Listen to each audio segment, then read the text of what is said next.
नमस्कार दोस्तों, स्वागत है आप सभी का हमारे YouTube चैनल पर। दोस्तों, यह 6 बातों को आपने याद कर लिया तो आप जीवन में कभी भी धोखा नहीं खाओगे। तो वो कौन सी बात है, हम इस वीडियो में आपको बताने जा रहे हैं।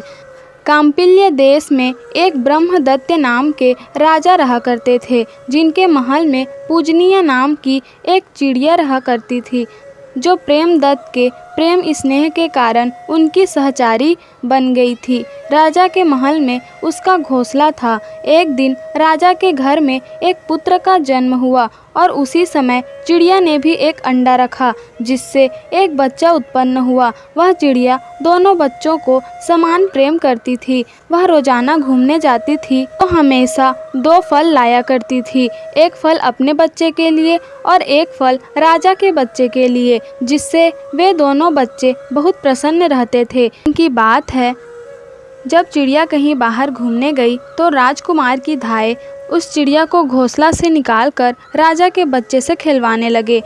हुआ ये कि राजा के बेटे ने चिड़िया के बच्चे को कसकर पकड़ने के कारण मृत्यु हो गई।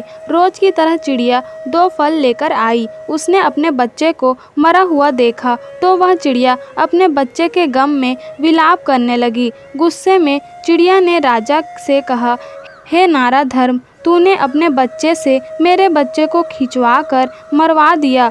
तू तो सनातन धर्म के जानने वाला है, फिर भी तू भूल गया कि शरण में आए हुए की भूख से व्याकुल की, शत्रु द्वारा किए जाने की और लंबे समय से रहने वाले की हमेशा रक्षा करनी चाहिए। यदि मनुष्य इनकी रक्षा नहीं करता है तो वह निसंदेह शुभ पाप में पड़ता है। इतना कहकर राजा के बेटे की दोनों आंखें चिड़िया ने अपने पंजों से फोड़ डाली और आकाश में उड़ गई। अपने पुत्र को दोनों आँखों से अंधा देखकर चिड़िया के किए पर क्रोध तो बहुत आया, परंतु वह यह सोचकर अपने क्रोध को दबा दिया कि मेरा पुत्र तो सिर्फ अंधा हुआ है, पर उसने तो अपना बच्चा खोया है। राजा क्रोध को शांत कर चिड़िया से कहने लगा, हे भाई, तूने जो किया है बहुत अच्छा किया है। अब शोक को त्याग कर आप हमारे घर पर रहो। मैं चाहता हूँ कि हमारा रिश्ता बना रहे। दोस्तों, राजा के इस तरह बुलाने पर कहने लगी, मैं अपने पुत्र के समान ही आपके पुत्र को प्रेम करती हूँ। तुम्हारे पुत्र को नेत्रहीन करके मैं अपराधीन हूँ, इसीलिए मैं तुम्हारे घर में रहना नहीं चाहती। कहते हैं, खोटे मित्र, खोटे देश, खोटे राजा, खोटे बंधु बांधव, खोटे पुत्र, यह दूर से ही त्याग देना चाहिए। खोटी भार्या से सुख नहीं मिल सकता, कुपुत्र से पीड़ नहीं मिल सकता और खोटे राजा से न्याय की आस नहीं की जा सकती। कुमित्र पर भला विश्वास कैसे किया जा सकता है। कुदेश में जीना भी संभव नहीं है और खोटे राजा से सदा भय बना रहता है और कुपुत्र से तो दुख ही मिलता है। जो मनुष्य अपराधी पर विश्वास रखता है और वह मनुष्य अनाथ और दुर्बल रहता है, लंबे समय तक जीवित नहीं रहता। अविश्वासी का विश्वास ना करें, क्योंकि ऐसे लोगों पर विश्वास रखने से वह जड़ को भी काट देता है। और जो राजा के सेवकों पर और असंख्य जाति पर विश्वास करता है, वह ज़्यादा दिनों तक जीवित नहीं रह सकता है।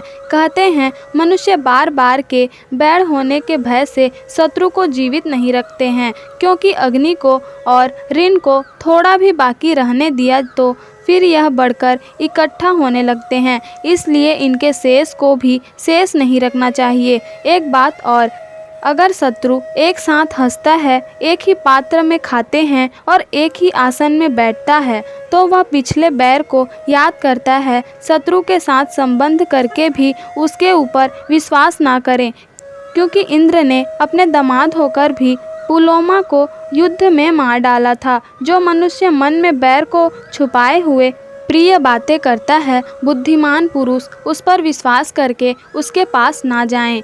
जैसे मृग वृद्ध के पास नहीं जाता है। अगर बैर रखने वाला शत्रु बढ़ रहा है तो उसके पास नहीं जाना चाहिए। जैसे कि नदी का बढ़ता हुआ वेग पेड़ को हटा देता है, शत्रु से उन्नति पाने पर मैं भी उन्नति हो गया हूँ, ऐसा विश्वास ना करें। जो मनुष्य इन बातों को ध्यान में रखता है वह अपने जीवन में शत्रु से चोट नहीं खा सकता है। इतना कहकर वह चिड़िया आकाश में उड़ गई। दोस्तों, यह थी वह बातें, तो आप ज़रूर इन बातों को ध्यान दें। तो दोस्तों, आपको आज की यह कहानी कैसी लगी हमें कमेंट करके ज़रूर बताइएगा। और अगर वीडियो पसंद आई हो तो वीडियो को लाइक, शेयर, कमेंट और हमारे चैनल को सब्सक्राइब ज़रूर ही कर दीजिएगा।